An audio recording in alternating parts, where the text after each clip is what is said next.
நாம் இப்போது மாதுளை மரம் வைப்பது எப்படி அப்படின்னு பார்க்க போகிறோமா. மாடி தோட்டத்தில் மாதுளை மரம் எப்படி வைப்பது, தண்ணீர் ஊற்றுவது, எரு கொடுப்பது, உரம் கொடுப்பது, மரத்துக்கு நம்ம என்னென்ன செய்யணுங்கிறத பார்க்க போகிறோமா. ஸ்கிப் பண்ணாத பாருங்கள், இது கண்டிப்பாக உங்களுக்கு பயனுள்ளதாக இருக்கும். மாதுளை செடி இதை நான் காசு கொடுத்து வாங்கலாமா. நம்ம விசேஷத்துக்கு போகிற இடத்துல கொடுத்த மாதுளை இது. பக்கத்தில் ஒரு செடி இருக்கு பாருங்கள், இது தானாக வந்தவங்க நம்ம வீட்டில். ரெகுலராக ஒரு மாதுளை 2 மாதுளை வீட்டில் எப்படி வந்துட்டு தாங்க இருக்காங்கம்மா. கீழே பால்கனியில் ஒரு மாதுளை இருக்காங்க. இப்போ இந்த சின்ன மாதுளை இது பெரிய இவங்க சின்ன காயாக இருக்காங்க. நாட்டு மரமாக இது. இலைகள் நெருக்கமாக இல்லை, எட்ட இருக்குன்னு நினைக்காதீங்க. இப்போ வர ஹைப்ரிட் மரம் தான், பார்க்கவே நல்லா பசுமையாக அழகாக இருக்காங்க. இது நமக்கு வந்த நாட்டு மரம். இது இன்னொன்று சின்ன மரம் காய் நல்லா பெருசாக இருக்குமா. நம்ம ஃபஸ்ட்டு பாயிண்ட் 1மா, ஆரோக்கியமான மாதுளை வாங்கணுமா. நம்ம நர்சரியில் போகும்போது எந்த செடி நல்லா ஆரோக்கியமாக இருக்குது, கீழே நமக்கு மண் ரொம்ப முக்கியம். குரோபேக் பெருசாக இருக்கா எப்படி இருக்குன்னு பார்த்து அந்த குரோபேக்கு சைஸாக சின்னதாக கூட வாங்கிக்கலாம். நீங்கள் 50 ரூபாயில கூட இது கிடைக்கும்னு நினைக்கிறேன். சின்ன கவர் கூட வாங்கிக்கலாம், நாம் வளர்த்துக்கலாம். ஃபஸ்ட்டு ஆரோக்கியமான மாதுளை செடியாக இருக்கணும், தேர்ந்தெடுத்த நர்சரியில் வாங்கணும். 1. 2வது நம்ம வீட்டு சூழ்நிலைக்கு நம்ம தோட்டத்துக்கு அவங்க 1 வாரம் 10 நாள் அப்படியே வச்சு நம்ம தண்ணி ஊற்றிட்டு வரலாம். ஏன்னா நர்சரியில் சுற்றிலும் கூலிங்கு, மேலே கிரீன் ஷீட்டு அழகாக பசுமையாக இருப்பாங்க. நம்ம மாடி தோட்டமோ இயற்கையோட இணைஞ்சு ஒரு சூழ்நிலை, அவங்க ஒரு தட்பவெட்ப சூழ்நிலை வச்சுருப்பாங்க. அந்த நிலைமைக்கு இந்த மாதுளை செடி வரணும். பாயிண்ட் 2. பாயிண்ட் 3, அதுக்கு குரோபேக்கு தேர்வு செய்யுது. குரோபேக்கு நான் பாருங்கள் ட்ரம்மில் வச்சுருக்கேன் பாருங்கள், இந்த மாதிரி தேர்வு செய்யணும்.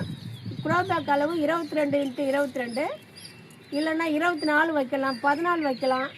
நீங்கள் மொபைலில் பார்க்கும்போது கூட பாருங்கள், பெரிய பெரிய நர்சரியில் ஒரு மரம் வச்சாங்கன்னா அதனுடைய கொள்ளலை இந்த அளவுக்கு பெருசாக இருக்கும். ஏன் அப்போ தான் அது நல்லா நமக்கு பலன் தரும். இப்போ ட்ரம்மோடைய சைஸ் சொல்லிட்டேன்.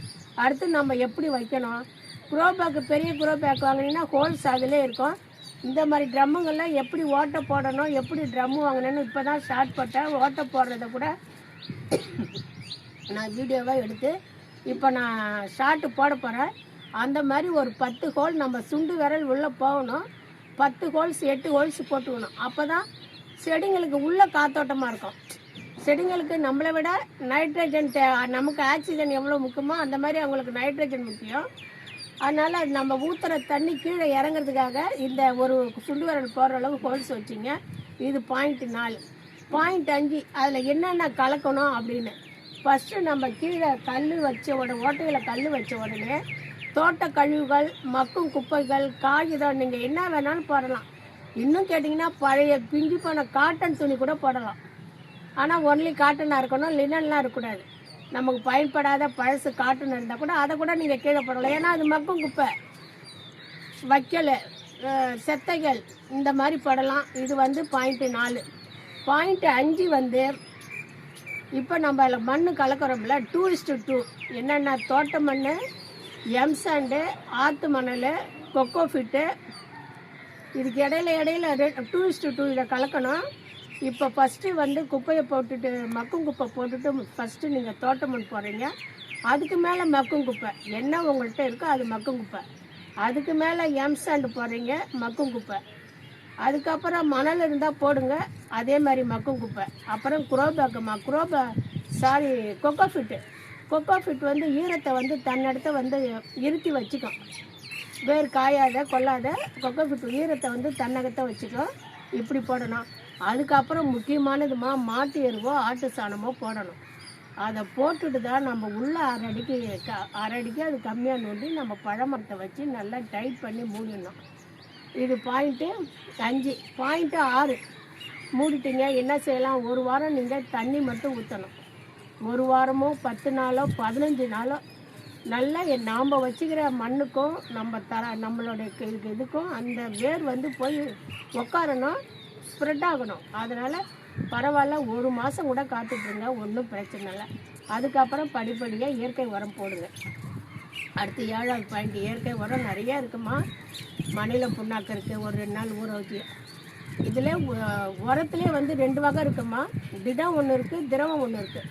திட வகை உணவுனா கம்போஸ்ட் உரம், மண்புழு உரம், வேப்ப முன்னாக்கு, மக்கிய உரம், திடம். திரவம் ஒன்றுனா மணிலா புண்ணாக்கு, மீன் அமினோ அமிலம், வாழைப்பழம் அமினோ அமிலம், கிச்சன் வேஸ்டேஜ், அரிசி அரைக்கிற தண்ணி, இதெல்லாம் வந்து திரவம். இந்த மாதிரி உரத்தையும் ரெண்டாக பிரித்து சொல்லிட்டேன். இப்போ வந்து 8வது பாயிண்ட்டுமா, இந்த உரங்கள் எப்படி கொடுக்கணும்னா செடியோடைய வளர்ச்சி, அதாவதுமா வேப்ப முன்னாக்கு வந்து வேறு ஸ்ப்ரெட்டாக மண்ணின் தன்மையை மேம்படுத்தும். மண்ணுக்கு சத்து கொடுக்கறது வேப்ப முன்னாக்கு. நீங்கள் வைக்கும்போதே 2 கைப்பிடி 3 கைப்பிடி போடலாம், இல்லை இது 2 மாதத்துக்கு ஒரு தடவை கொடுக்கலாம் நம்ம.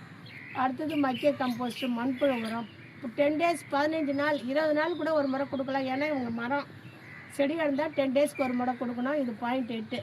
பாயிண்ட் 9, செடியில் இருக்கிற இந்த மாரி காஞ்சி போன குச்சிங்கெல்லாம் கிள்ளிடணும்மா, சரிங்களா?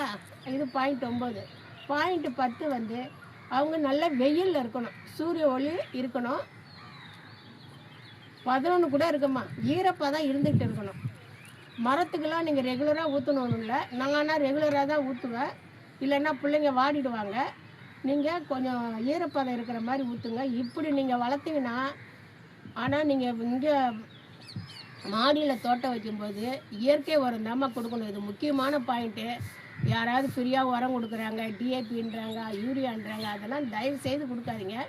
நாம் மாடியில் பழம் வச்சு நாம் இயற்கையாக சாப்பிடுவோம். நம்ம பிள்ளைங்களுக்கு ஆரோக்கிய வாழ்க்கையையும் தோட்டத்தை பற்றியும் சொல்லிக் கொடுப்போம். வாழ்க வளமுடன். நன்றி.